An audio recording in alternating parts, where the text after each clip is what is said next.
we go. Everything appears to be on, so we'll say that's going fine for the minute. People sneaking in, of course. Warm-up question is there for everyone.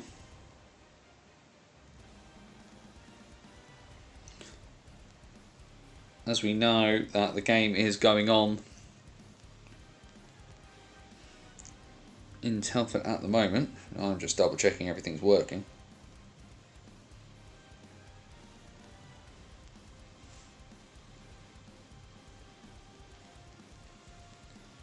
I think we're probably alright on that front.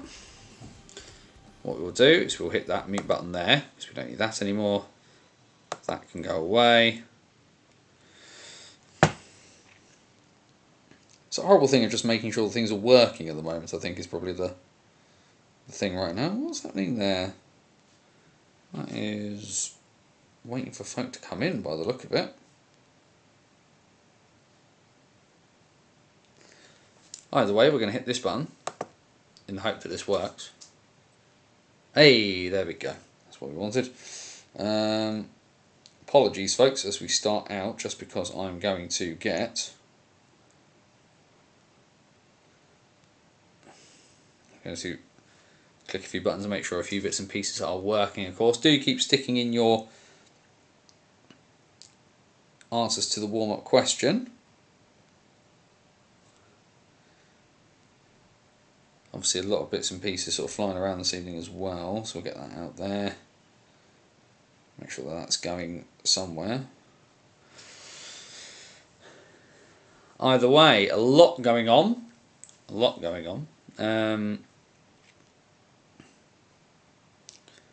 Certainly see Andrews there. Getting hit by a speedy flying puck is definitely high on the list of bad things. Definitely on the list of scary things to happen to anybody in hockey.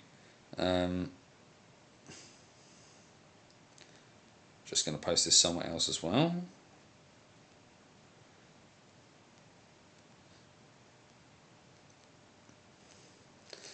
There we go. That's going to hopefully post there. What we'll do then... It was a little bit late starting the stream tonight just because of a few bits and pieces happening here. Nothing horrible or anything like that. Just life. Time. Time is a pig.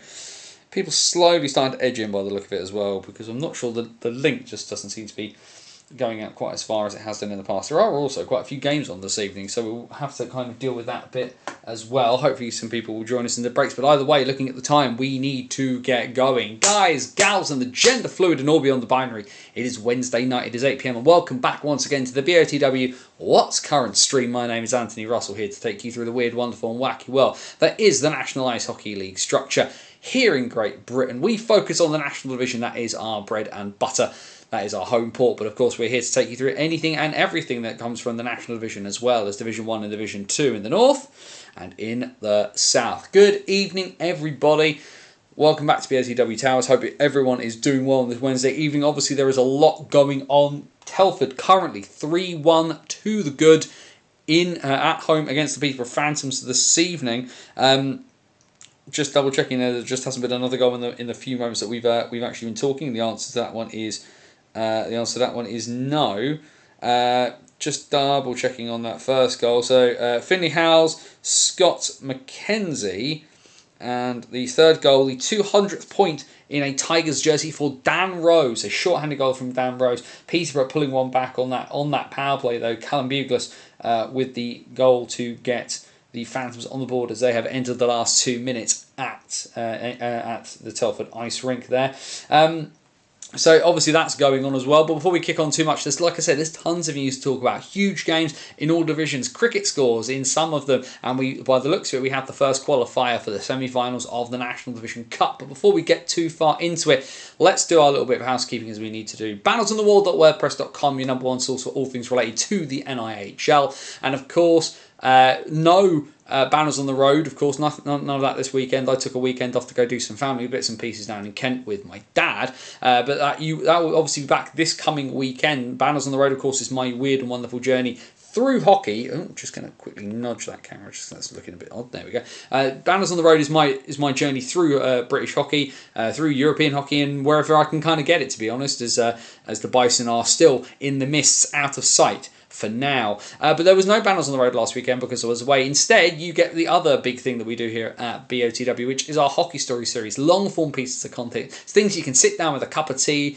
and have a good read or have a good listen to some of the things that we've done. And of course, the new Hockey Stories went live last night, When the Music Stops, which was writing about what it's like to retire from the game here in Great Britain. Of course, no multi-millionaires in the National Ice Hockey League. There's no multi-millionaires in any level of British hockey, really, if we're honest with ourselves. But speaking to two fantastic guys, Ross Murray, of course, who retired from playing for the Solway Sharks last year, and Stevie Whitfield, who spent his entire career with the Swindon Wildcats, had basically just kind of sitting down, chatting to those guys, the whys, the what happens, the how do you feels about retiring from this great sport. It's a piece I've been trying to write for the better part of 3 years, and finally pinned myself down to kind of get on and get it sorted. A massive thanks to those guys. But there's tons and tons of other things there in our Hockey Story series, from the 19th century to the present day, behind the Iron Curtain, into World War II, and as I said, beyond, chatting to the movers and shakers of British hockey. Tons of stuff over on the website, over 13 and a half years worth now. bannersonthewall.wordpress.com.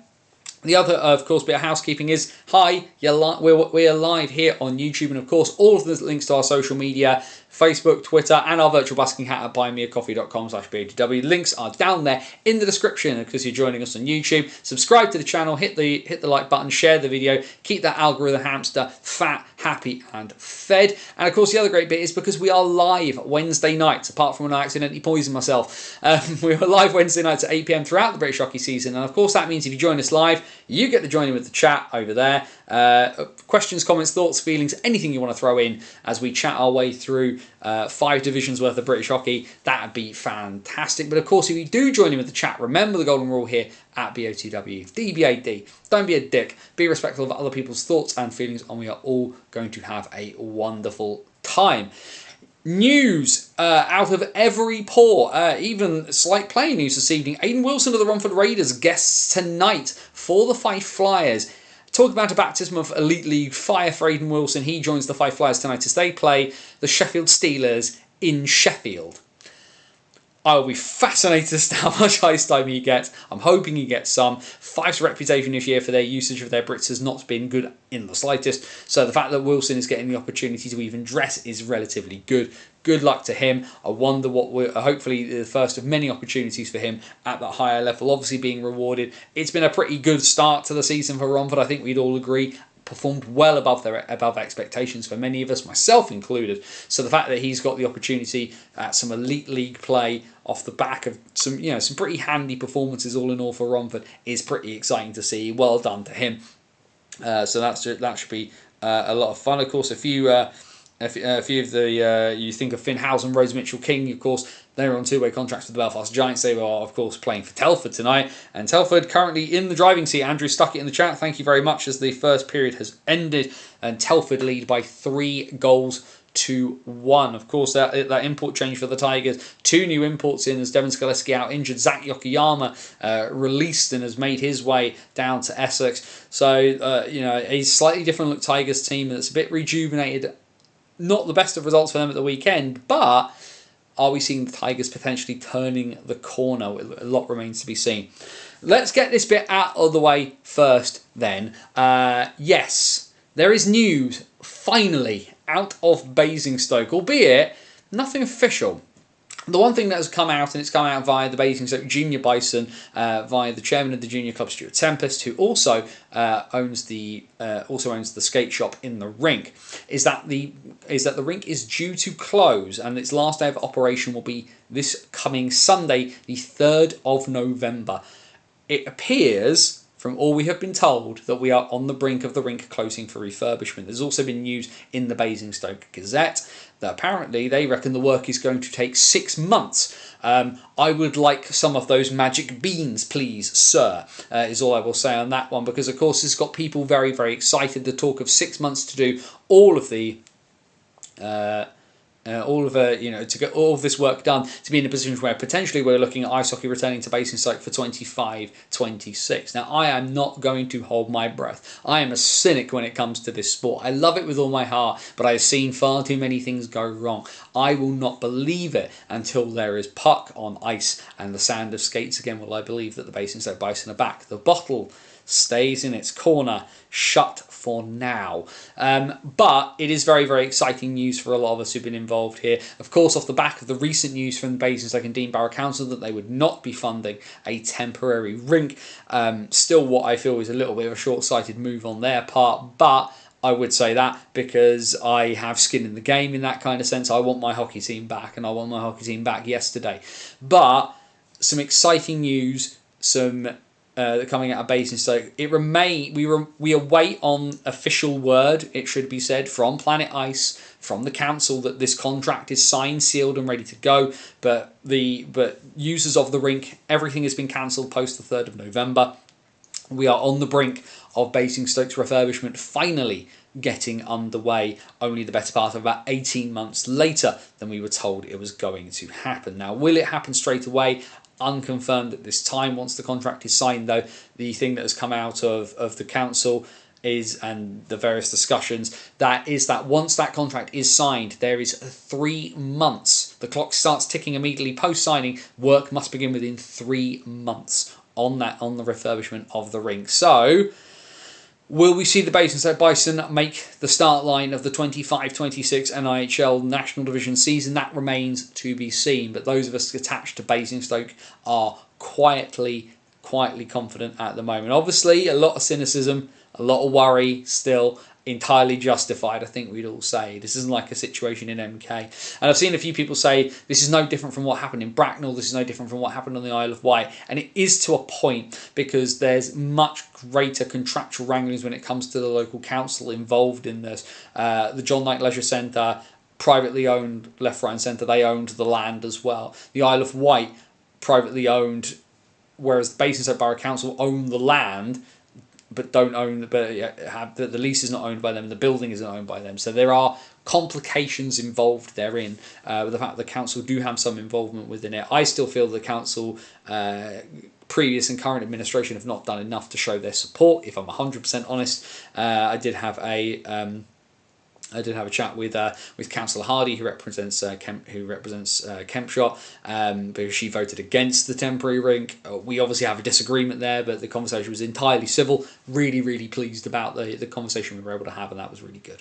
But yeah, so cross your fingers, cross your legs, cross your eyes, cross your T's, whatever you need to keep things in your keep bits and pieces in your thoughts.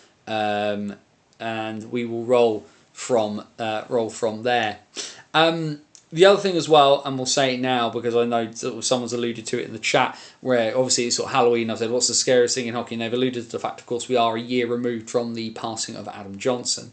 Now, I would be loath to not encourage the players that I know watch this. Please wear your neck guards. Please. Far too many instances do I see of players not doing them up properly, trying to get away without wearing them reluctantly. The cork is out of the bottle on safety in this sport now. Raiders fans, if you read your programme this coming weekend, I've written about this as well, but I will say this here. Our sport changed. Our sport changed with the passing of Adam Johnson, and fortunately, out of great tragedy has come a legacy, which is that we will never look at the safety of the players who play this game, whatever the age. We will not look at their safety in the same way ever again. And that is a good thing. And I hope that's not just about skate cut injuries. That's about their mental health. That's about the physical health of their brains from concussions, about guys not trying to be a hero and play when they're not fit enough to do so. We have to keep using that legacy of Adam Johnson to remind ourselves that this sport is fast, that this sport is aggressive, this sport is physical, and that is why we love it. We don't love hockey because it is a soft touch. We love hockey because it is hard-nosed and it is in your face, and this sport is nothing like anything else on this earth. But we must also have the parallel track of looking after the people that play it, the people that are involved on the ice, whether it's player, whether it's official, that if something goes wrong, whatever goes wrong, that they are looked after in the immediacy, whatever the urgency, and that they get aftercare down the line as well. And hopefully, we will keep learning that lesson and relearning that lesson. Whether it's things like Adam's Angels and Erin Rose and the work she's done in terms of catastrophic bleeding kits, or whether it's just a guy or whether it's somebody like Josh Gebby with all of his concussions saying, I can't play this anymore, it's not safe for me to do so, and I will step away for the good of myself and my team. Like, we can only hope that change keeps coming. And wherever Adam Johnson is watching us from, I hope he's enjoying the view and he's enjoying the games that he gets to see. So we will move on from that one then, because plenty of stuff going on. And I will say this, as far as I am aware, that last night's results does influence a few bits and pieces within the Challenge Cup. So what we will do is we'll quickly bash on and have a look at things from the National Division. And I think, of course, as ever, if you enjoy the graphics, a big thank you to Max Van Mullen, who we will talk about a little bit later, of course, because he, for those of you who aren't familiar, Max, prospect for the Romford Raiders, plays for the Romford Buccaneers in South 1. Plenty of exciting things going on with that young man, and he's a far too talented. He makes me feel very old. Does Max, but such is the way of things. Either way, we go back to this past weekend, and last Saturday evening at the Hangar, the Berkshire Bees were looking to try.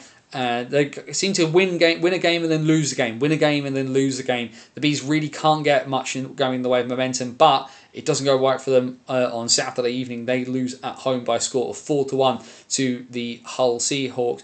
Bees ahead very early, actually. Will Stead being set up by Dom Gabai for the 1-0, but then Bobby Chamberlain, Lee Hayward, Owen Sobchuk and Owen Bruton getting the goals there to take Matty Davis's team over the line.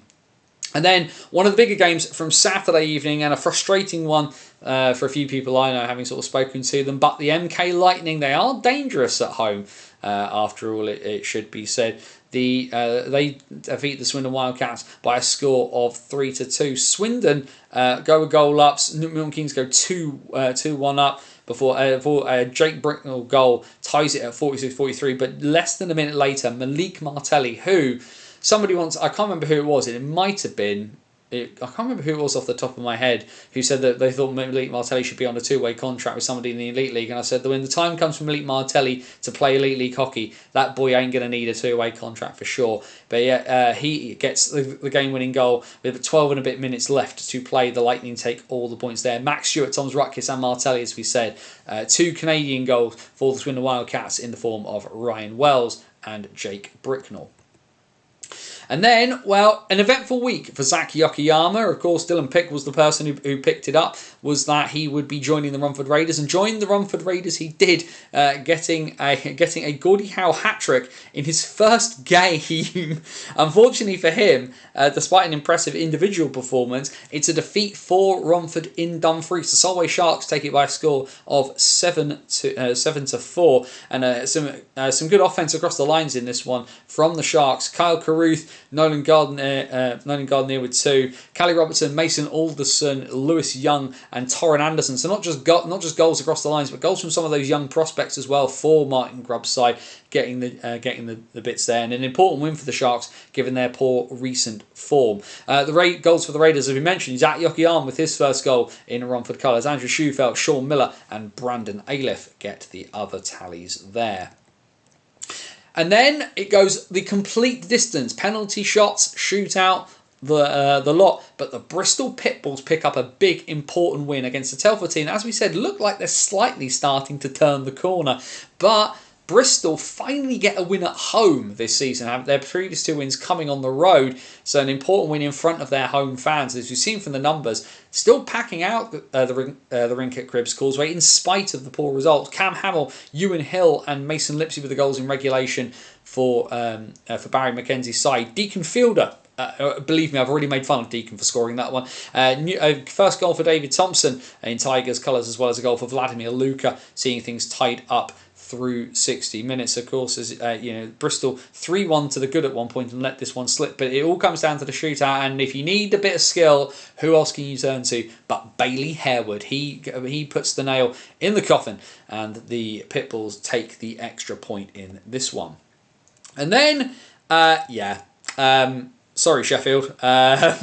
Leeds deciding that after their shootout, their recent sort of shootout loss, there will be no mercy in this Yorkshire derby. Goals for a couple of goals from Matt Bissonette, as well as goals from Finn Braden, Innes Gallagher, Matt Howlett and Matt Haywood. 2 goals for Howlett in this one as well. But yeah, a comprehensive, dominating performance from Ryan Aldrich's side against the Steel Dogs side that.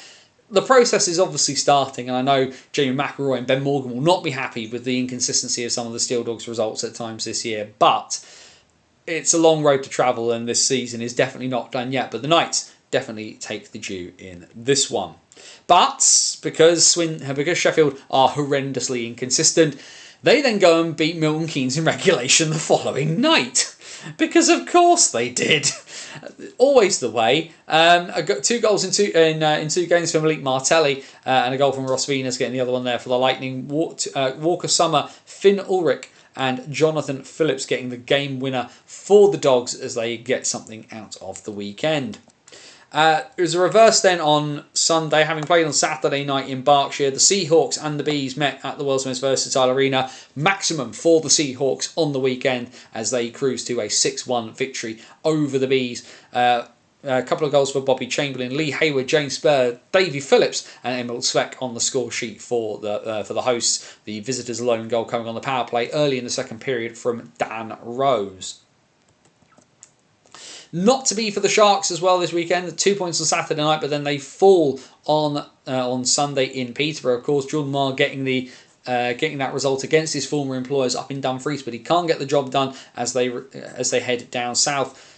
Peterborough getting the points out of this one, although Peterborough might need to pull something out of the bag if they're going to get some points tonight. Callum Bugler, Scott Robson and Cam Huff with the goals for the Phantoms. 2 goals from Nolan Gardenier for the visiting Sharks. And then not a good weekend for Telford. New imports and all, but they come out of the weekend pointless. And Romford do get something from the weekend, and a weekend from which with 2 away games for them, having played in Dumfries and then travelled down to Telford. It is 6-4 in the end to Adam Leishram's side. David Thompson, Vlad Luka, Harry Ferguson and Rhodes Mitchell-King for the Tigers. Goals from the Raiders coming from Andrew Schufelt, Zach Yokoyama, Sean Miller, Brandon Native, TJ Anderson. And a second from Miller inside the last 10 minutes, securing the points for the Raiders in the end. Although Tigers getting 2 goals inside the last couple of minutes made things a little bit nervy there. And a bad weekend for the Wildcats. They come out of a weekend where they would have been looking for at least 2 points, and they only come out of it with 1. They lose in overtime to the Bristol Pitbulls, a 4-point weekend, the first of the season for Barry Mackenzie's side, and another win on the road for the Pitbulls, having turned themselves into road warriors, getting some results on the road in the last couple of weekends. That's a win now in Swindon after their win recently in Slough. A frustrating night for the Wildcats, and this would have been one of those games they would have been looking at, and certainly if they want to be title challengers, this is a game that they will have been wanting to look towards getting the maximum points. Swindon as well, 4-2 up heading into the final 10 minutes and then blow the lead. Glenn Billing, 2 goals from Jake Britnell and Ryan Wells in regulation for the Cats. Mason Lipsey, Bailey Harewood, Nick Price and Tanner Butler with that game-tying goal with 5 and a bit minutes to go. And then in overtime, just 1:53 needed, and it's all the heavy hitters there really for the Pitbulls. Nick Price with the winner in overtime from Tanner Butler from Bailey Harewood. A huge weekend for Barry Mackenzie's side as they try to keep themselves away from the foot of the table. The Dogs then having with another game from this weekend. apologies, this was Tuesday night. I've got myself ahead of myself. For some reason, I got myself completely... What have I done there? I've pressed too many buttons. What have I done? Why has that not gone there? I thought I'd added this, and it's not gone into... Why has that not gone into my pictures file? That is very, very irritating. If I do this very quickly, apologies folks, we appear to be having a slight snafu.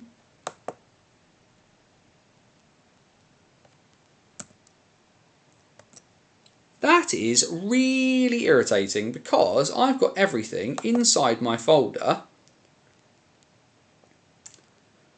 and it's now not showing the newer images I added, which is really, really frustrating. Either way then, we will come back. If that's not going to work, we'll put my whole face back up on the screen and we'll just do it this way instead. Really, really sorry about that because, of course, what we do know from last night was big win in both contexts there. But the Sheffield Steel Dogs beat the Hull Seahawks by 5 goals to 2. We're just going to try this one more time and see actually if I can get this to work a different way. If I do window capture.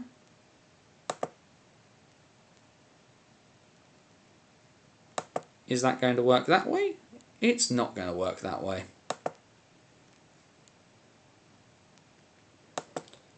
This is very, very frustrating when this happens. Oh dear.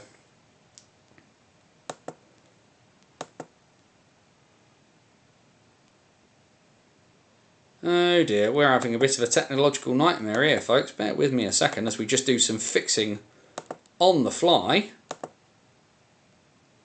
Let's see if we can't get this to work very quickly.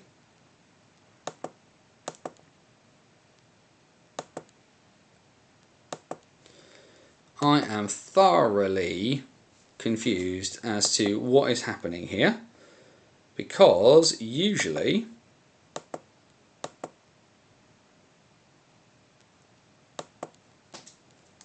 I can get these to work, but for some reason nothing is now working when it comes to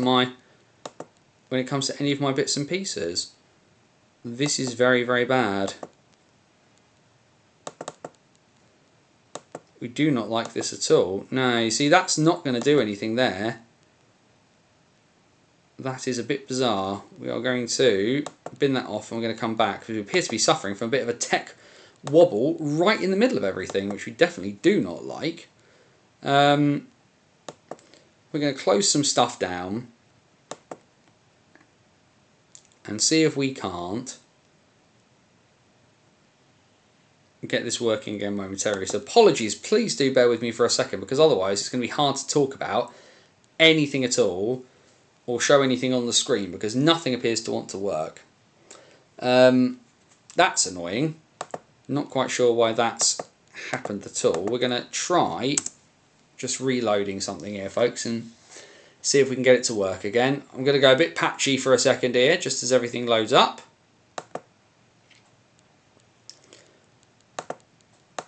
Very, very strange. And such is the way, of course, of doing a live show. Sometimes these things will work, and sometimes they will not. That is how it happens.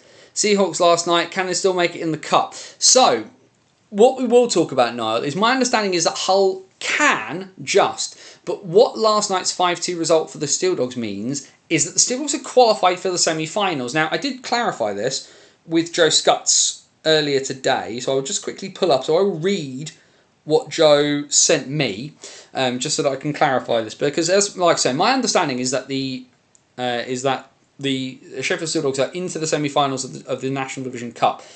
So what Joe said to me earlier was, Dogs 13 points is now enough since Hull and Peterborough play each other on Saturday.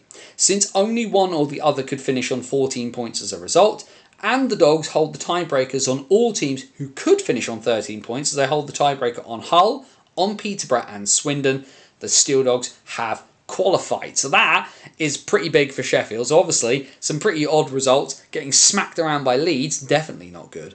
But they end up getting something out of it. That is not working still either. We are going to have to go try on this one as well. The problem with this bit is it is going to make me figure it all out as I go. It won't let you do it without looking at it, which is really annoying. I do not understand why it is not doing that at all. That is very, very frustrating. Now nothing is going to pull. Nothing is going to pull through on anything now, which is a bit of a strange one. We're going to try this one instead.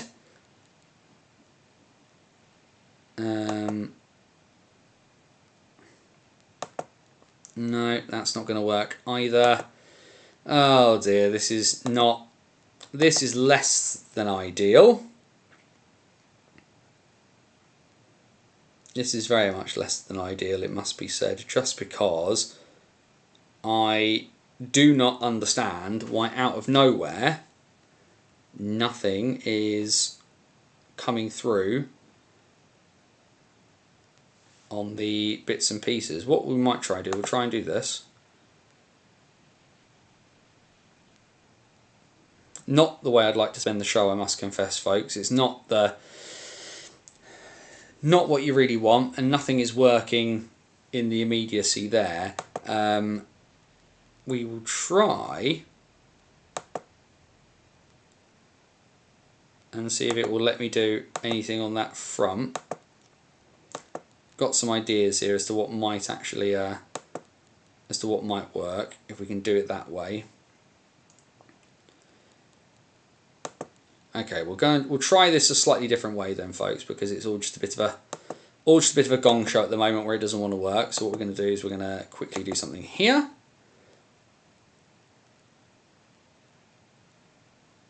I appreciate it's all gone black for a second, but don't worry, you can still hear me, because what we're going to do is we're going to click a few buttons here, and then what I'll be able to do is I'll be able to do that for a minute. So you won't hear my voice in the immediacy, but what we will do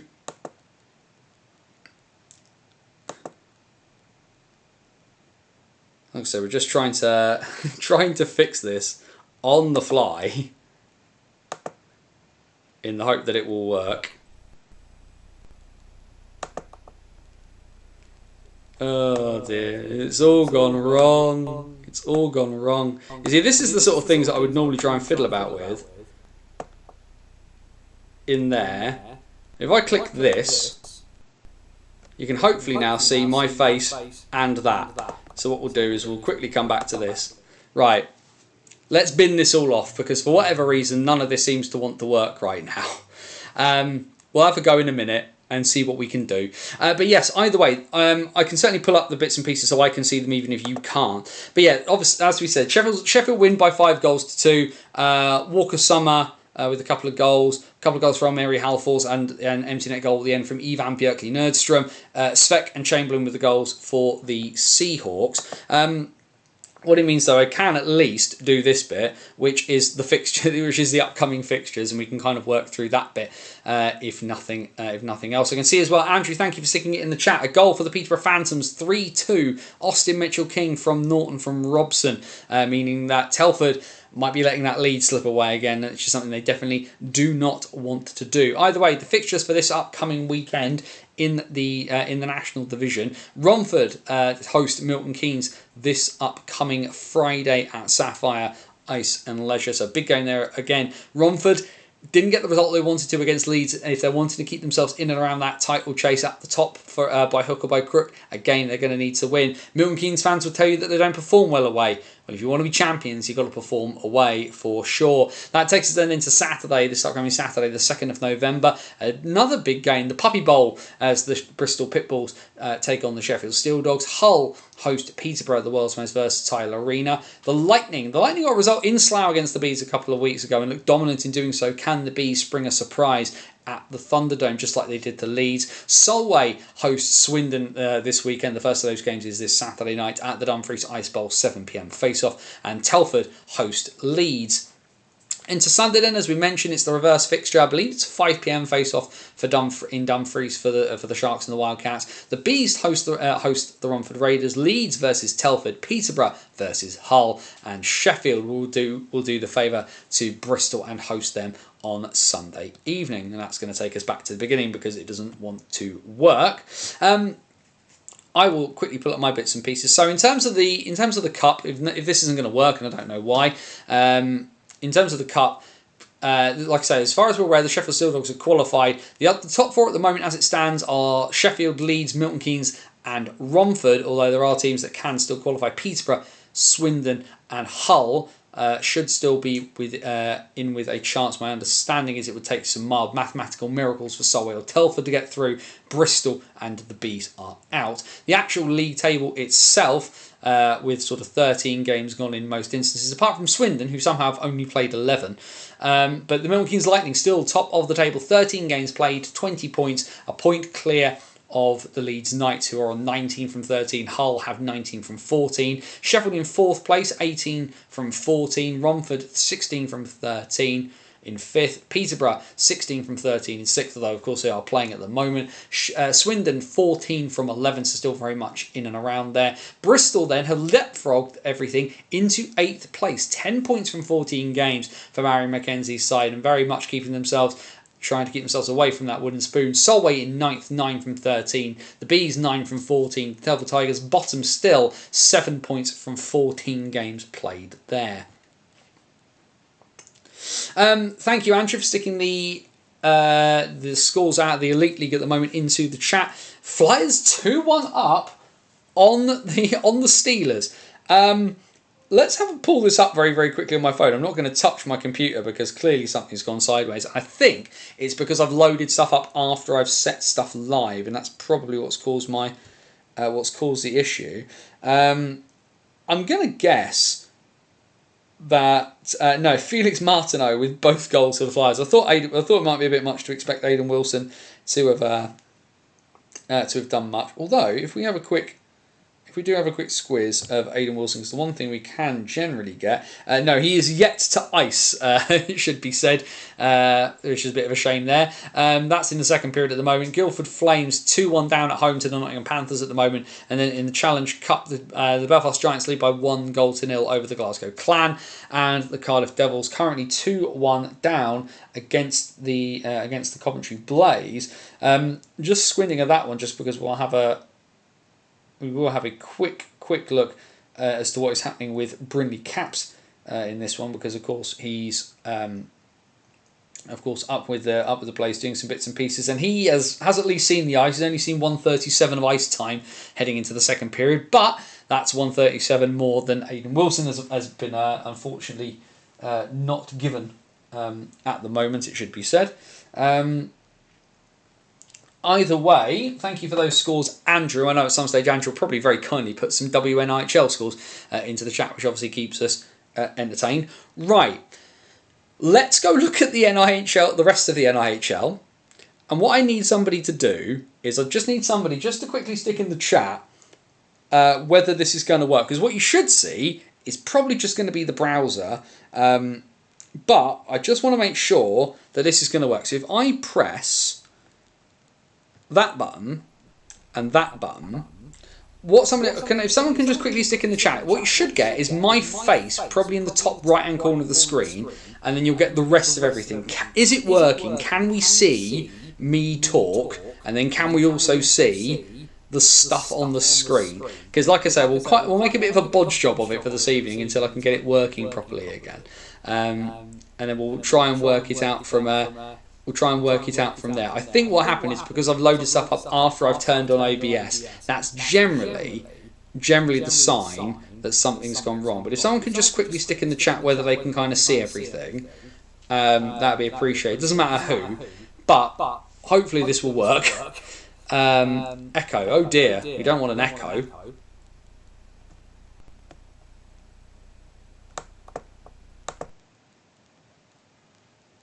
Let's try that. Hopefully that's gotten rid of the echo.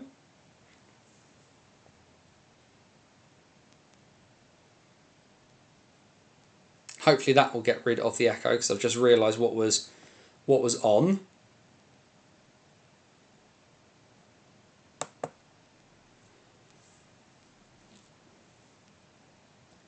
Yes, I venture that's probably what will have caused the problem there. There we go. Is the echo still there? Are we able to keep going? Oh dear, this is I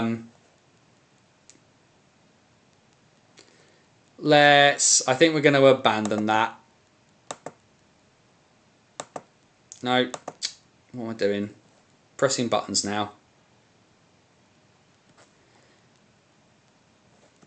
Right, we're just going to quickly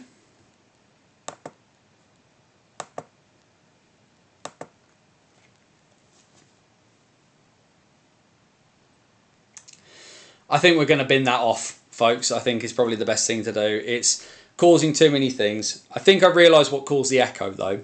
So I think I know for next time. What a disaster piece, eh?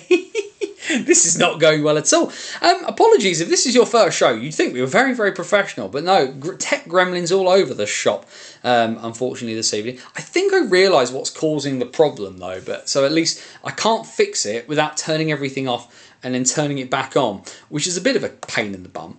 I think what we'll probably do, let's ask the chat, do we just technology, very, very much so. Could see, yeah. So I don't quite know what's happened there. So like I say, I think something has happened where what I usually would do is turn everything on and have everything loaded up and then go live on OBS and have everything kind of in place. For whatever reason, it's just not wanted to do that this evening, which is really, really irritating. And I'd be able to kind of fix things around with like the box scores things appearing. So can only apologise for that at the moment. What would we like to do? Should we just chat through? I'll give people a minute to kind of respond. Should we just chat through what's happened in Division 1 and Division 2? Kind of just go through the scores, maybe just at least kind of talk about stuff. Because there is some stuff we kind of do need to talk about from it. But how would people like to do it? Should we just talk through? Is that going to work? I'm going to grab some water very quickly because I don't know what's happened here. Because at least get some liquid, get some hydration into me. But I think probably what we'll have a go at then. Let's at least kind of just talk it through, even if it's just my face. We will try one more time, just to see if I can get the screen up.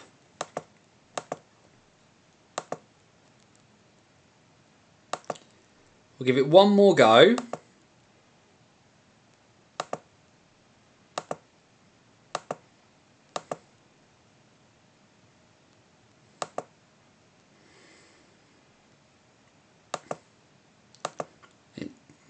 Just going to try one more time.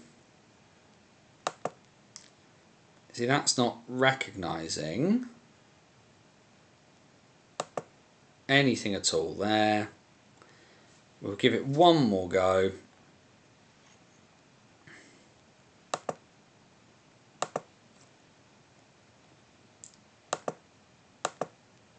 Nah, that has fully bitten the dust, unfortunately.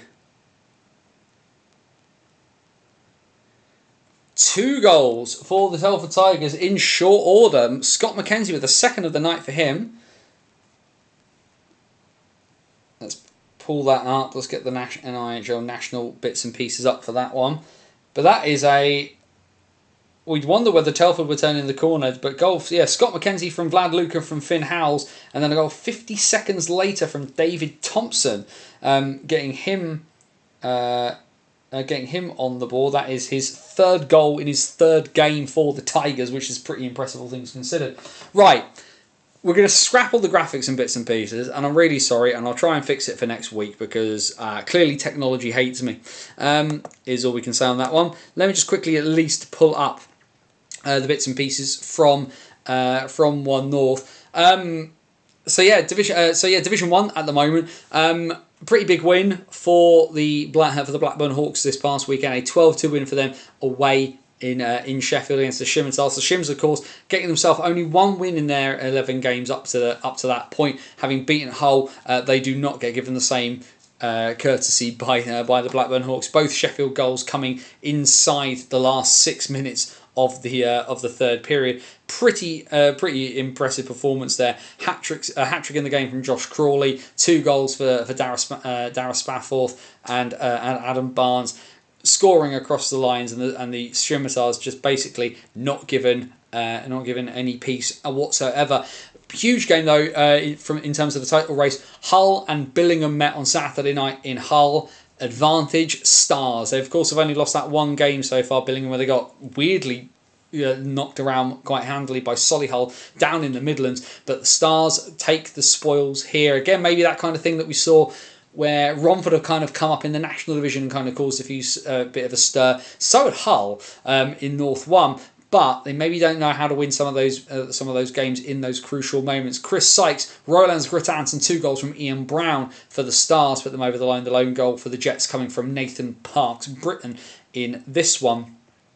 And it was going to be a home series between Whitley and Deeside this weekend, of course. Gary Simpson now in the lineup. Jake Witkowski just having a whale of a time. It sounds by the look of it for Deeside. Witkowski did travel, didn't score any goals, but was 0+2 on the night as Deeside get the win at Whitley Bay, a 6-4 victory for the Dragons against the Warriors in this one. Deeside 2-0 and 4-1 up at points in this game as well. So certainly Whitley not giving up without a fight when it came to this one. 2 goals for Kyle Ross, 1 for Dean Hollander, 1 for Callum Queenan for the Warriors. A hat-trick for Jakob Hayek. So even when Witkowski doesn't score, there's other guys picking up the slack. Goals as well from Charlie Phillips, Gary Simpson and Jared Dickinson in this one. And then they all swapped around on Sunday. And if you haven't seen the video of the penalty shot, dearie me, Jake Witkowski at that level is an absolute ridiculousness. 13 goals on the year now as well. Not penalty shot, sorry. The breakaway goal he scored. It looked like a penalty shot because nobody got anywhere near him. Even the guy he jumped over to score past. But a 7-2 win, an easy win here for Deeside against Whitley. Whitley sometimes do struggle to travel, but they took a pretty decent bench all in all. Another 2 goals on the weekend for Jakob Hayek, 2 for Jared Dickinson, 1 for Witkowski and 1 for Kennedy. Adam Wood and Callum Queenan with the goals for the Warriors in this one. As it stands, Witkowski has 13 goals in what I make to be, I can't remember off the top of my head whether it's 6 or 7 games. I'll check momentarily. Jakob Hayek has 13 on the year so far. Billingham, well, if they did the business against Hull, they certainly did the business at home against the Nottingham Lions, including a variety of people getting misconducts for fighting at the end in the handshakes, which is always nice. But it was after a 9-2 Billingham win. Billingham 5-0 and 5-0 and 8-1 up in this one. But yes, if you haven't seen the video, some unsavoury scenes at the end there. James Moss, Darren Stratusfield getting thrown out for fighting after the buzzer, as were Jordan Wright and Owen Davis. No word on kind of what mentioned and what sort of caused that, but ultimately the one thing it comes down to is that Billingham cruised to a win here. Chris Sykes with 4 goals in this one. Goals as well for James Moss, James Helens, Conor McNulty and Roland Grittans and Ian Brown. Theo Thomas and Matt Bell with the goals for the Lions, who only travelled with Isaac Ballinger from a net-minded perspective. He ends up facing 57 shots and conceding 9. Elsewhere on Sunday, still no second win for the Scimitars. They lose by 7-2 down in Solihull. Solihull confused me slightly. I do wonder.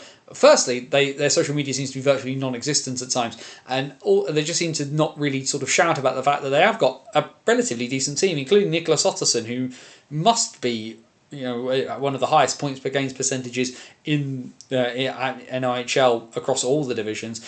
Jacob Rice, Dan Mulcahy, Phil Mulcahy with 2, Bailey Challens, Charlie Webb and Nicholas Otterson with the goals for the Barons, Ben Cutts and Christian Pelling for the Shims. Hull do go back to winning ways though. They win by 3-1, given a test in Widnes against the Wild, but not enough of one, unfortunately. Alex Kent, Richard Hagar and Ethan Daintith for the Jets. The lone goal for the Wild coming from Thomas Rostiak.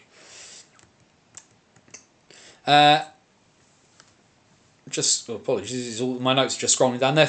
Blackburn though, they get the 6-point weekend. In fact, I've forgotten they've changed the points thing. Big for the Hawks as well, given some of their inconsistencies at times. They get a 4-0 win over the Leeds Knights in Blackburn. 2 goals from Aaron Davies, James Riddock and Ethan Mayo with the goals for the Hawks in this one. They outshoot the Knights pretty comfortably, 41-15 in this one. Ollie Thomason with the 15-shot shutout. What that means in terms of the league table in North 1 at the moment, Billingham are back at the top. Deeside now up into second place. So Billingham have 30 points from 11. Deeside 24 from 10. So Billingham still comfortably top even with that game in hand. Hull drop down to third, 23 from 11, followed by Blackburn of 21 from 11. Solihull 17 from 10. Whitley 16 from 9. Nottingham 12 from 9. Leeds 7 from 10. Sheffield with the 1 win, 3 from 12. Widnes still bottom, 9 games played, 9 defeats for the Wild. In terms of the cup standings now, Deeside take over at the top of Group A. They have 15 points from their 6 games played. Billingham though 2 games in hand, 12 points. You'd expect the Stars to probably get close to overhauling there. Whitley, Nottingham and Sheffield makes up Group A. Hull lead Group B. They are 5 from 5 in cup play, followed by the Hawks, who are 4 from 4 in cup play. Solihull have 8 from 5. Leeds 7 from 8. Widnes bottom, of course, as we know. They are yet to pick up a victory in any form of competition. This weekend, though, Saturday, 2 games in North 1, both in the league. Sheffield host Widnes, big game at the bottom of the table there.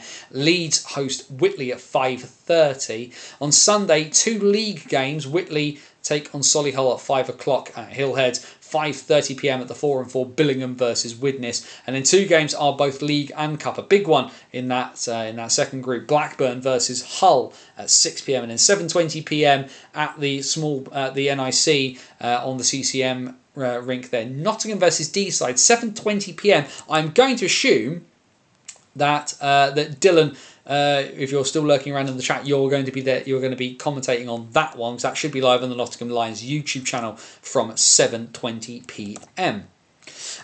Just seeing there in the chat from Jonathan, Dots were busier in the south and north this week. I would think it feels like a few bits and pieces did go on. This week. As we head into South 1, then Solent with their fancy Halloween jerseys. Well, if you're going to be called the Devils and you're going to hit Halloween, you've got to have the good stuff. That is for sure in that one. If I can actually get my notes to load properly, that'd be really appreciated. I don't know what's happened here with these. I can't get anything to work tonight, can I? We're going to try reloading that in the hope that comes up. There we go. Yes, so Solent in their Halloween garb, looking very fearsome and dangerous looking, as it were. They had Swindon Wildcats down at the Gosport Arena, and they made a little bit of a meal of it, and I talk about more of that in the upcoming episode of The Details in the Devils, because that's back for Devils fans. But a 5-3 win for Alex Murray's side over the Swindon Wildcats in this one. One that, again, that the Devils controlled, but sometimes probably made a little bit of a meal of, more than they were anticipating they would need to in that sense. Goals for the Solent Devils in this one: 2 from Kane Russell, and goals for Harry Cloutman, Liam Coleman, and a goal from the person who's going to be the first guest on The Details in the Devils, the BOTW series, where we interview folk from Solent for season 2. The goal for Cameron Buckle. He will be the first guest on series 2 of The Detail in the Devils. Goals for the Wildcats coming from Charlie Turner, Ethan Taylor and Cal Forshy. Cardiff came so close to their first win, but it was stolen away from them at the death. Cardiff 3-1 up after 50 minutes, then concede 3 goals inside the last 10. Carter Lloyd and Aaron Moody making it 2-0. Nils Maskelyne making it 2-1 early in the third period. It becomes 3-1 thanks to Danny Williams, but then goals from Shea Woolmore, Brad Taylor, and a game-winning goal from Elliot Dervish at 59-12 gives the Buccaneers a 6th win of the campaign so far. Having spoken, it was quite a short bench run for the Buccaneers side that went as well. Just went with the one netminder, but the Max Van Mullen doing the business at the death. 36 saves in the end for him. I was speaking to Max's mum Tanya earlier today, and I believe the phrase she used was, they made a meal of it on that one. But ultimately, all 3 points go into the pockets of the Buccaneers and head back down the motorway. And then on Sunday, not to be for the Buccaneers, but teams have done far, far worse jobs of containing the Slough Jets, home and away. A 2-0 victory is all Slough can muster in this one. Certainly, like you said, you wouldn't have expected a Buccaneers side to do quite so much damage. However, the goal scorers, you could probably guess 2 of them. If I gave you 3 guesses, you get relatively close. Seb Moore scoring just 7:44 into the game, and then the second goal coming at 58:29 from Jack Goodchild. Hell of a performance in net from Sonny Phillips in this one, facing 45 shots and making 43 saves. A pretty impressive 20-shot shutout victory for Nate Gregory, back from injury. Elsewhere, it was a huge game against 2 massive title contenders here, and the Chelmsford Chieftains get one over the Streatham Redhawks. Having lost to Slough in Chelmsford, this was a huge game. We talked about it last week, how big it was potentially going to be for the Chieftains for their title challenge, and they make it count. Goals for the Redhawks in this one coming from Harvey Stead and George Norcliffe. Mikey Power, TJ Fillery, 2 from Houghton Barnes Garner, and a 12th goal of the season in just 9 games from Cam Bartlett sees the Chelmsford Chieftains take a massive, massive important victory here. 5 goals on 38 shots for Brett Shepherd, 2 on 44 for Jordan Lawday. Certainly one thing there that the Chieftains won't be happy about is being outshot in their own barn. The other thing, of course, great to see Liam Chong back on the ice for Chelmsford. Those of us who've been around the game for a while will always be know the sort of good player that no sort of quality player that Liam Chong is, even when he takes time out of the game. Works as a physio and physical therapist, so he's always a very, very busy person. Then on Sunday, Cardiff, they came so close the night before, and they came close again, but Oxford have a 3rd win of the season in a game that had a couple of notable incidents there, and one of them came midway through the third period. A 4-2 win for the City Stars, but the third goal for the Stars that ultimately ends up being the game-winning goal on the power play at 48-12. Neil Lydiard, having swapped Bristol for Oxford and now very much leading that defence. Neil Lydiard scores on his debut, which is weird enough if you've been around hockey long enough to know that Lydiard scored. As 46-year-old Neil Lydiard assisted by 16-year-old Felix Hemmings-Mayer from Jack Peacock on the power play. Neil Lydiard on the power play is terrifying enough, and Neil Lydiard scoring on the power play in his debut is pretty crackers. Goals for the other goals for Oxford coming from Jack Peacock, Jake Williams and Alex Tidings. Goals for the Fire coming from Carter Lloyd and James Matthews. The Fire were leading at the 31-minute mark in this game and let that one slip. But the one thing that's been doing the rounds on social media that definitely everybody has been talking about is Ross Miller, and this could be the interesting thing here for the Stars in terms of what happens here. Thrown out at 59-59 for basically beating the snot out of Aaron Moody. Not entirely sure what's happened there, but it seems like he had a bit of a night of it, Ross Miller, and just snapped right at the death, meaning Morgan Parsons played 1 second officially on the score sheet. He really only got onto the ice for 0.1 of a second. But Miller, given a game misconduct for fighting, meaning that he's staring down the barrel of a suspension, meaning Morgan Parsons should be in the line to start this upcoming weekend. The other game from Sunday in South 1 was a 5-4 win in Milton Keynes for the Swindon Wildcats. 12 defeats on the bounce for the Thunder. They come devastatingly close, pulling it back late, but just not able to finish off that one. And you think this is off the back as well of not having netminders last weekend. The younger guys like Caleb Sheehan sent to play with the under-18s to get more ice time, and of course we know what happened. Fortunately for James Bryan, he does not have to go in goal. He does get an assist on the evening. Goals for the Thunder coming from Harry McGarvey, Hayden Hagar, Alistair Barrow, and a late goal from Xander Robinson made the game interesting. But a 4-goal performance from Matt Lorday, the highlight in the headline here. The other goal coming from Will Harding for the Cats, as Ben Clark-Leach still doing the business in net with that injury to Brett Massey. What that means for South 1 in terms of the table, then, like I say, a huge result. All things considered. Streatham dropping points. Slough, top of the table though. 9 games played, 9 wins, 27 points. Solent have played 12 games and have 27 points. But Slough, of course, hold the tiebreaker following their comfortable win in Gosport a couple of weeks ago. Chelmsford in third, 21 from 9. Streatham, 21 from 8. Of course, Chelmsford hold the tiebreaker, having won. Redhawks with games in hand could still put themselves very high up the table. Invicta, 18 from 10. Romford, 17 from 11. Swindon, 13 from 11. Oxford, 9 from 11. And then the 2 sides yet to get points on the board. Cardiff, 0 from 9. MK, 0 from 12. Well, in terms of fixtures this weekend, a busy weekend in South 1, all things considered. Romford take on Invicta in something of a local derby at 5:15 on Saturday. 6:30 at the Hangar, huge game, and Armed Forces night for the Slough Jets against the Streatham Redhawks. Another title-defining encounter this Saturday night in South 1. 6:30 at the Links Centre with the Wildcats first team away in Scotland. It means that the Wildcats NHL 1 roster can take centre stage on Saturday night. They host the Chelmsford Chieftains, and then we see what happens. Will Morecambe Parsons, the Cardiff boy, have to start for the Oxford City Stars in Cardiff Bay against the Fire. That's a 7 p.m. face-off between the Fire and the City Stars on Saturday night. Sunday, and a double home weekend for the Buccaneers. They take on the Swindon Wildcats at 5:15. 5:45 for the Invicta Dynamos and the Oxford City Stars down in Kent. 6:45, 6:45 face-offs in fact. At 1 at the Thunderdome, the Thunder host the Chieftains, and then the Redhawks.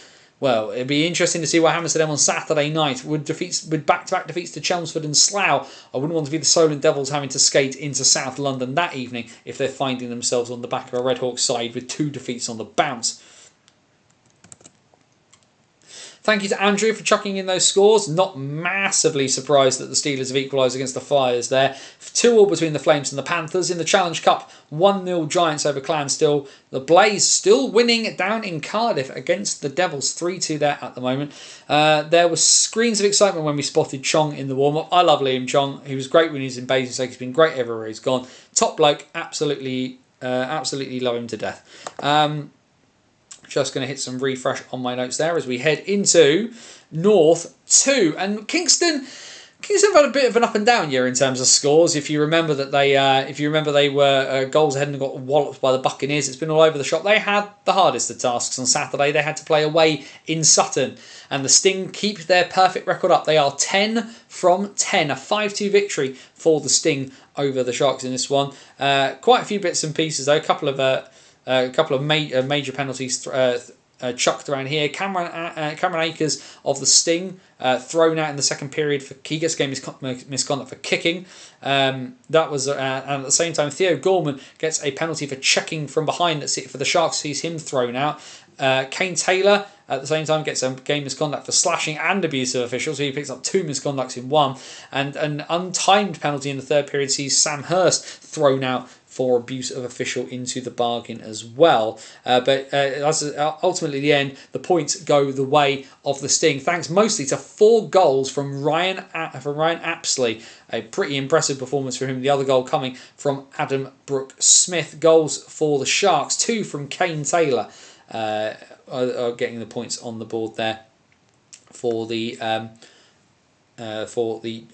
Sharks in that one. Apologies there, tripped over my words. And then, well, I'd love to show you it because the goals take up most of the screen. But as we know, everything has gone sideways and the technology is not working. I will not read out the full score sheet, But a final score in Telford from Saturday night of Telford Tigers NHL 2 24, Deeside Ducks 4. There's nothing to say on that one. And I know, obviously, we want teams to be able to play. We want guys to be able to, be able to play hockey. It's not feasible, and I think somebody probably might need to have a word to Telford too about whether they step up into Division 1 next year. Because if this is what we're going to get, this is silly, and this shouldn't happen. What's all the more ridiculous is, if you look at the game sheets, and remember, you can get all these wonderful box scores from Joe Scutts at nhlstats.wordpress.com. Cody Ogden got a hat-trick for Deeside in a 24-4 defeat. 3 goals for Ogden, 1 for Jack Davies into the bargain. We'll quickly run through the Tigers bit here because 3 players got 4 goals. Ollie Hunt, Taylor Stanton and Philip Supper all got 4. A hat-trick for Carroll Jets, 2 for Ben Washburn, 2 for Connor McNaughton, and single goal nights for Dan Mitchell, Kyle Watt, Josh Hustwick, Daniel Retter and Robert Oxley. There is only, just having a check here, only 2 of the Tigers outskaters didn't score points in this one. I don't know what to say on that one. That is absolutely crazy. Ultimately, in the end, a 78 shot night for the Tigers. Both netminers getting, both Matt Byrne and Hal Griffiths getting time for the Tigers. Paul Jones and Callum Preston both getting time for the Ducks. So everybody got ice time. But Cal Preston, I feel for, 17 goals conceded on 40 shots through 30 minutes and 51 seconds of play. Ow, ow, ow, ow, ow, is all I'll say. Thunder versus Chieftains is 7:30. I think we've got, Joe's got down what he's got down. It wouldn't surprise me if it's later, but 7:30 face-offs are never ideal, irrespective of the day. And then, went from North 2. Last year, the Coventry Blaze were the team that was sparking a bit of interest. Would they be able to cause, could they cause some upsets? They were the only team to beat Telford in regulation last season during league play. Coventry lose at home to Altrincham. A massive, massive result for the Aces. Connor Mellett puts the Blaze ahead after 3:58, but then goals either side of the first break. Jake Frost scoring inside the last minute of the first, and then Ollie Gotts getting the game-winning goal at 24:57, and the Blaze just not able to get the offense firing at all. They have 45 shots on goal to the Aces 24, and Mike Rogers in the Aces net doing the business, turning away 15 shots in the second and 12 in the third, as well as turning away 17 in the first when he conceded his goal. Not a great night at the office for the Blaze. Hayden Laverick concedes 2 on 24, which isn't horrible numbers. But still, the Blaze drop points when they probably will have been looking to try and get away and get the maximums out of this one. And Kingston, well, it didn't happen for them on Saturday night, but it does happen for them on Sunday. They win by 8-1 away in Sheffield against the Titans. A fourth win of the season for the Sharks. Their third in regulation. Apologies as we just kind of scroll down. Hat-trick for Tom Humphreys in this one. 2 goals for Scott Howes, as well as goals for Liam Grant, Jack Hayward and Gavin Tidy. Simon Williams with the lone goal for a very, very short bench Titans side. 1, 2, 3, 4, 5, 6, 7, 8, 9, 10 outskaters for the Titans in this one. It looked small, and it was small. Finally, though, on Sunday evening, and apologies because if Dylan's still lurking around, never great for them to have to deal with for the Nottingham Lions to have some of the face-offs that they get, but they hand Bradford their second win. Bradford win number 2 on the year, a 7-4 win for the Bulldogs against Nottingham Lions 2. A hat-trick in this one from Kai Hathaway, the headline for the Bulldogs, who got into a little bit of penalty trouble into the third period, but the Lions unable to really make it count. Goals for the hosts, 2 from Michael Berachowski, 1 from Jake Fisher, 1 from Ethan Wilcox. Goals for the Bulldogs, as we mentioned, that hat-trick for Hathaway, and then goals for Stephen Cox, Tyler Hall, Casper, Andrew Kiniech, we'll go for that, and Kieran Furlong. A 51 save night from Jack Mikavicius in goal for the Bulldogs. So in North 2, what that means is Sutton, unsurprisingly, are still top, and Telford are right up there with them. Both teams perfect through their start of play. Sutton have played 10 games, they have 30 points. Telford have 24 from 8, an 8-0 record for them. A bit of a drop down then after that. Billingham 15 from 7, Coventry 12 from 6 after their defeat against the Altrincham Aces, who are now level with them on points. Altrincham have played 9 games to Coventry 6. Kingston 11 from 9. Sheffield 7 from 9 after their whacking they got from the Sharks. Bradford into that 8th spot, 6 points from 7. Nottingham 3 from 10. Deeside 3 from 7, and now have conceded 60 goals, which is what happens when you concede 24 in a night. Fixture-wise in North 2, of course, it's Kingston. They're at home on Saturday at 12. It's Kingston versus Altrincham there, but some early face-offs all over the place. The Nottingham Lions have got a 1 PM face-off against the Billingham Buccaneers at the small pad at the NIC, and a 1:40 PM face-off between Sutton and Coventry at I Sheffield, and then 7:40 Sheffield Titans versus Bradford Bulldogs. Nice big gap of a few hours there. Should you want to hang around I Sheffield? Probably not. On Sunday, 4:40 PM face-off at I Sheffield, a double home weekend for the Sting. They take on the Kingston Sharks. 5:30 in Bradford for the Bulldogs. Can Deeside concede less than 20 this week? We'll find out. And 6 PM in Shropshire, the Telford Tigers take on the Coventry Blaze. Just looking there, I can see in the chat, it's Ollie Hunt from Telford. Fantastic for you to join us there. It's not financially possible for us to step up into North 1, unfortunately. As you're 1 club, 2 teams, we are a pay-to-play team. With the national team, all funds from revenues and focus need to go to them. North 1 would require paid imports and players to play for free, which we can't do, which is a real shame. I'll ask this, Ollie, if you're still watching, because and do feel free to be diplomatic. You've played in a game where you've won by 20 goals. How was it to play in? There's the question I'll throw out today. So if you're still in the chat, Ollie, please stick something in. And like I say, totally appreciate if you want to give me a more diplomatic answer off stream, by all means do. I'm quite easy to find. Drop me a DM on Twitter or on the Banners on the Wall Facebook page. But if you feel like sticking something in just to give folk who are watching a bit of insight, we've had a bit of a tough night here with the tech. But tell us what that game was like to play, because it feels a very odd experience when you win by 20 goals. Pretty crazy, all things considered. Either way, going back to our roots on Periscope with me just talking at you all at the screen, but South 2, I mean, Peterborough and Chelmsford wasn't quite Telford versus Deeside, but it was also pretty lopsided. An Eddie Joseph Memorial Cup game. An Eddie Joseph Memorial Cup, of course, featuring on NHL.com this week. If you've not found that article, go find that out from The Colour of Hockey. Peterborough 17, Chelmsford 1.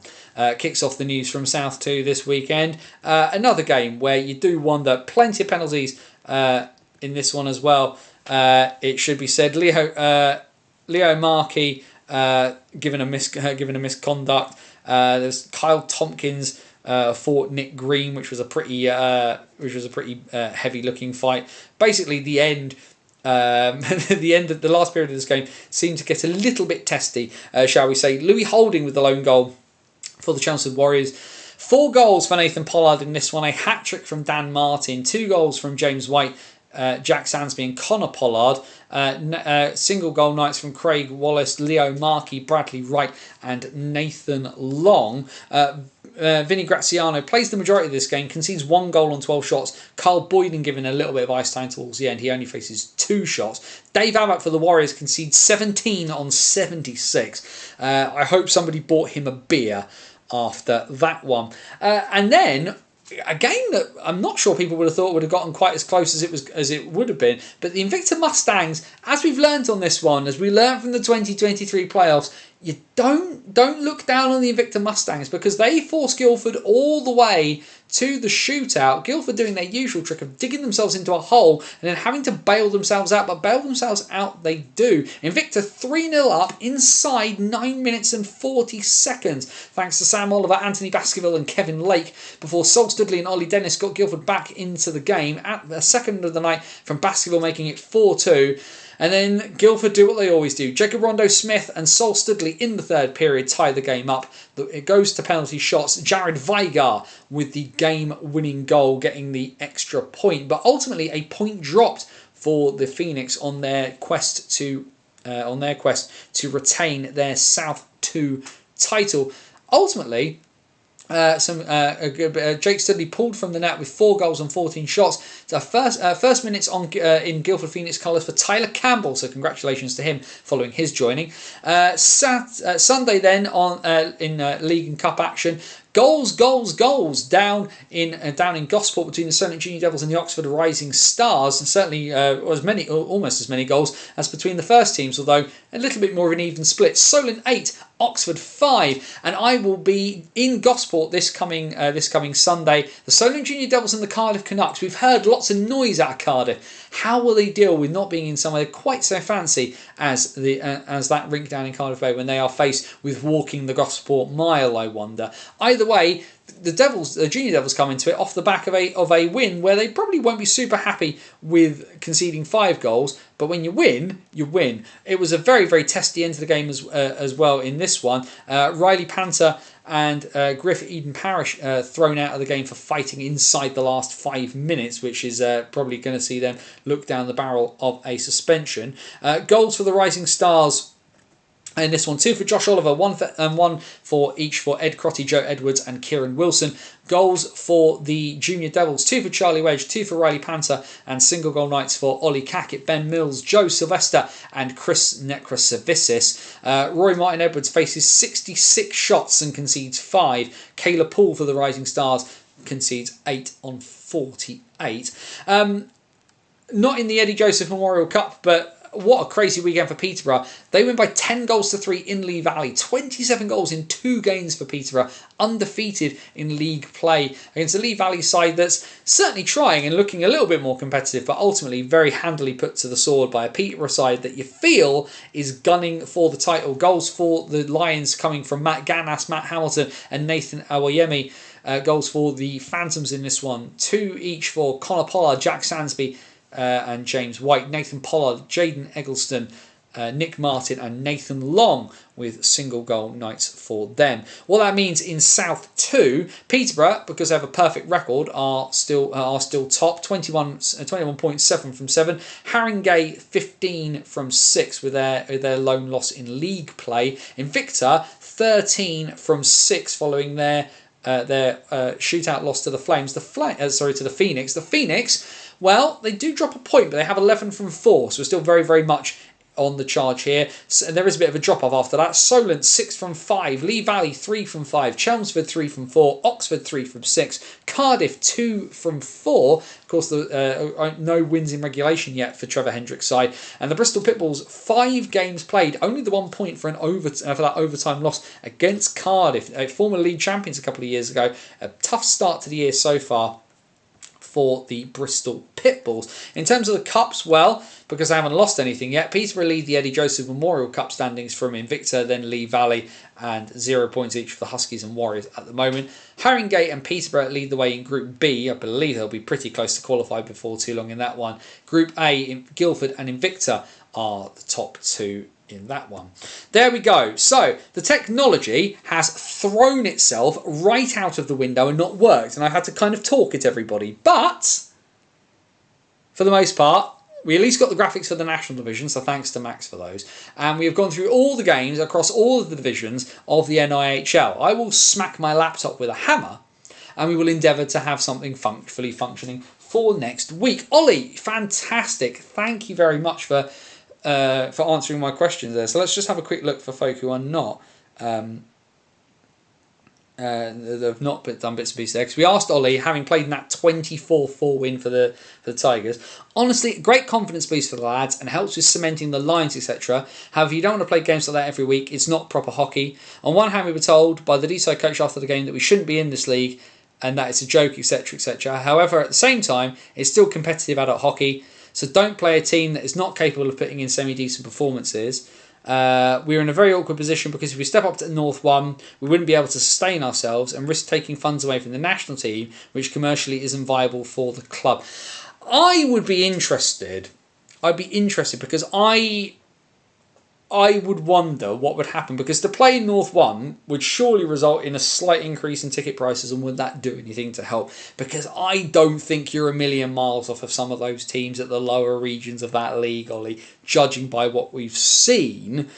But obviously you can't put Telford as a club in financial issue to sustain it. You know, you can't put the National Division team in a position to have you guys play North 1. I accept it's probably very, very problematic, and ultimately we get to see Telford and Sutton battle it out. It would be nice if some of the other teams in the league could find a way to kind of join that party as well. Coventry came close. Billingham are obviously kind of there or thereabouts. Stephen Wallace has probably scored like 30 goals this year, so I get it. I think it would be interesting to see Telford test itself in that way, but of course the money's not there. The money's not there. Studley injured at the end of the second period, hence the change. Thank you very much, John, for updating us on that one. I mean, 4 on 14, you'd be thinking about maybe yanking your keeper anyway. But if you're injured, if a guy's injured, 4 from 14 kind of makes more sense. Right, we're late because the tech pooed the bed, and I can't fix things without turning the stream on and off. So doors open. We won't be around for much longer, probably about 10 minutes or so. But ultimately, we will keep an eye on bits and pieces, and let's have a chat about what else is there.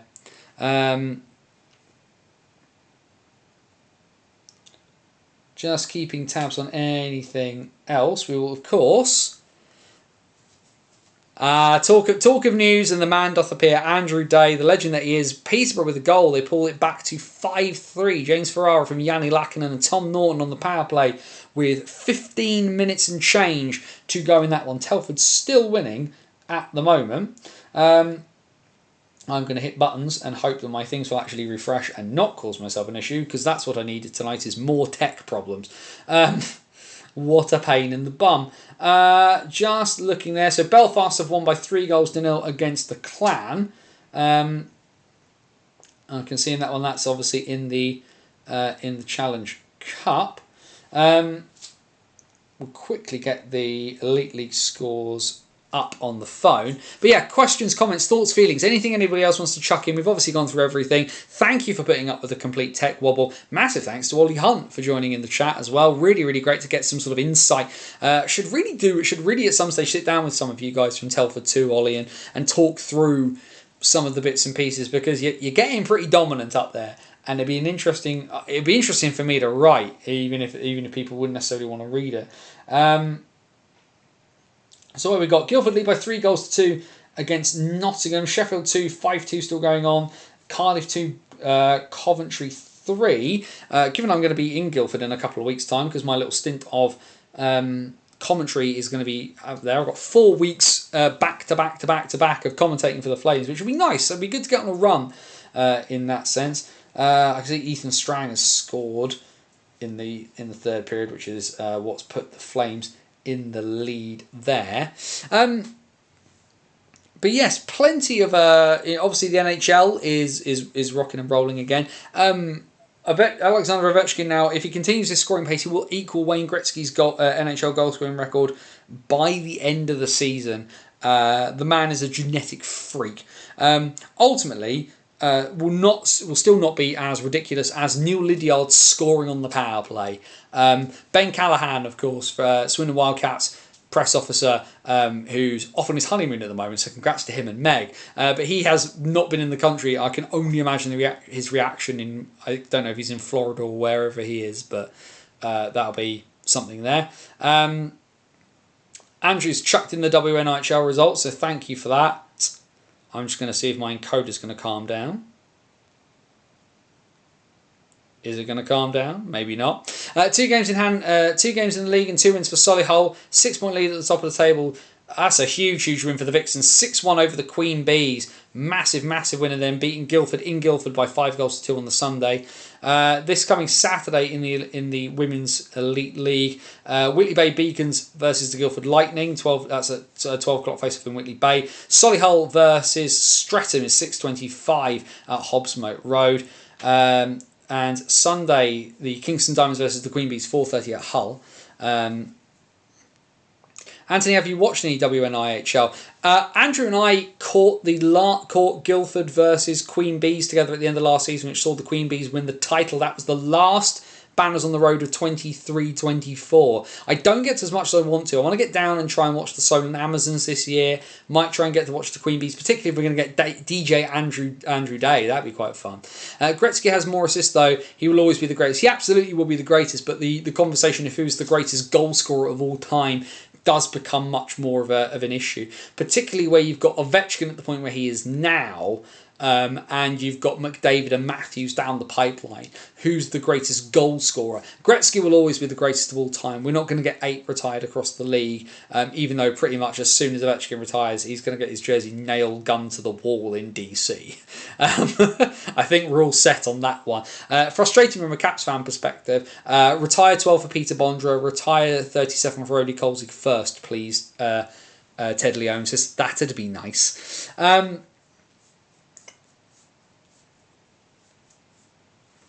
Just checking bits and pieces. There appears to be news going on.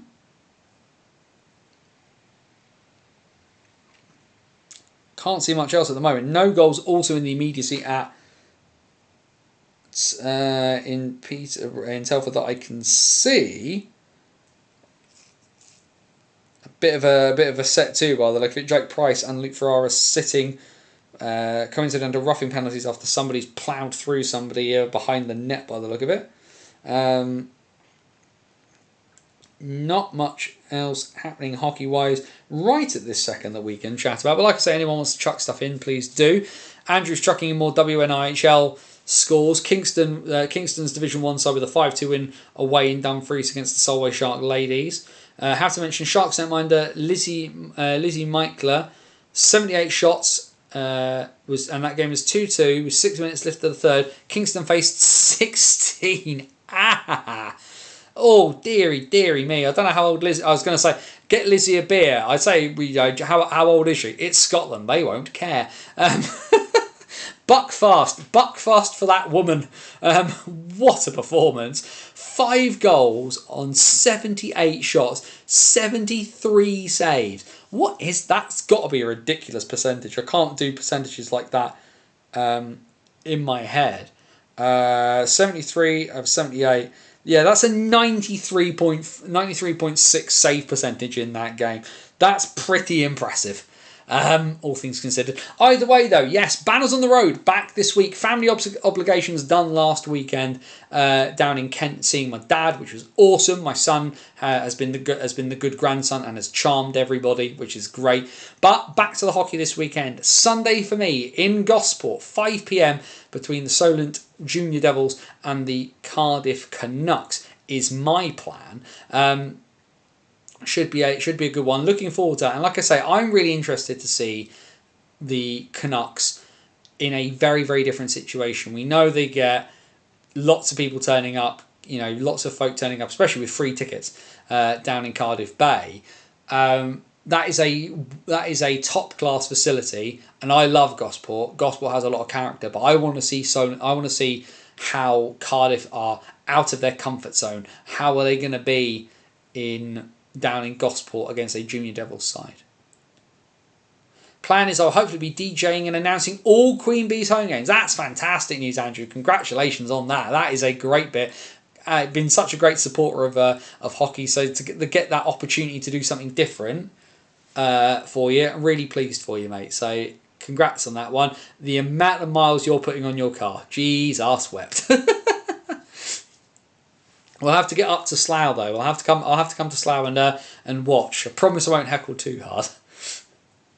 I want to know as well. My tech is just absolutely pooing the bed all over the shop tonight. I think I should probably take the hint and just call time on this one. I'm going to go away and try and fix this for next week, folks. Hopefully the audio version is... I know some people listen on like YouTube Music to this too, but yeah, really, really sorry. It's just been such a tech disaster. Thank you for sticking with us for this one, but we'll call it there. Bannersonthewall.wordpress.com, your number one source for all things related to the NIHL. Hockey bits and pieces. Banners on the road back this coming weekend, but you've got the rest of the season to check out as well as some fun bits and pieces coming up.